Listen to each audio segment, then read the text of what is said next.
time when you're not hot as an actor, you pick your roles because you need to work. You need to put food on the table. I mean, it's a reality like in every other job.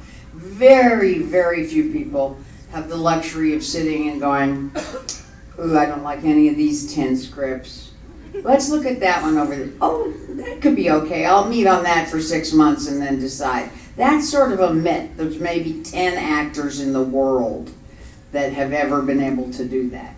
So your decisions about what role you play depend on a lot of things. For me, they depended a lot on location. Did I get to go somewhere exotic? Because I love to travel and adventure.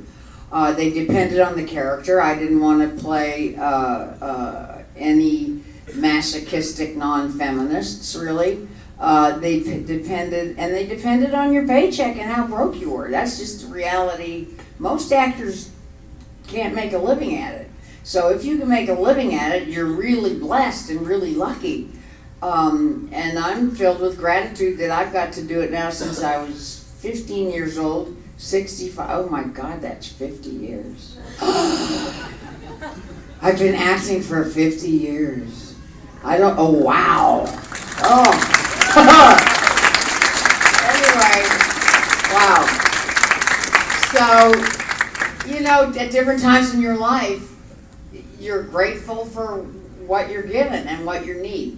Yeah. This might be a question on the personal side, but what was your first reaction when you saw Chris in the Superman costume?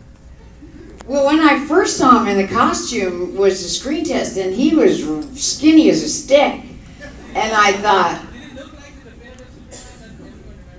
his face looked like Superman, but he was so skinny when he got the part. I mean, those muscles are all his because they kept bringing him out in this muscle padding, and it looked so stupid. There'd be this little neck, and then this big sort of thing, and then they couldn't decide what size his codpiece should be, shall we say. And the producers literally said, either he has a big one or he has nothing.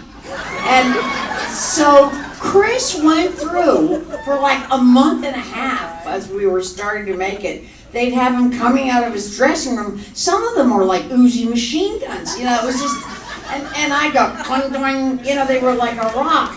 And he'd go, stop it, get away from me. And I finally sat him down and went, you don't have to let them put you through this. This is awful. Just go look normal. And he went, thank you.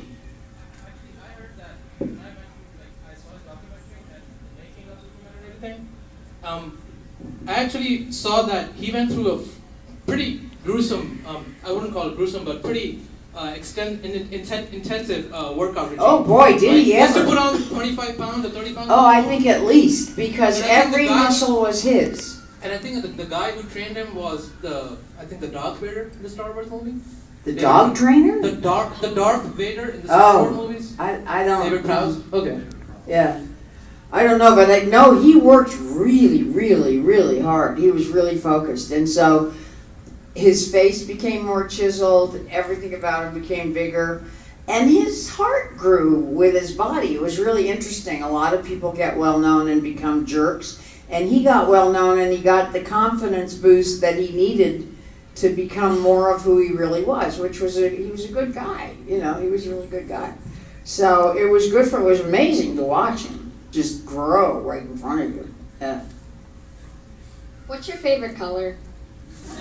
Pink. It really is, actually. I just bought new pink sheets for my bed. I love your headdress. Who are you being?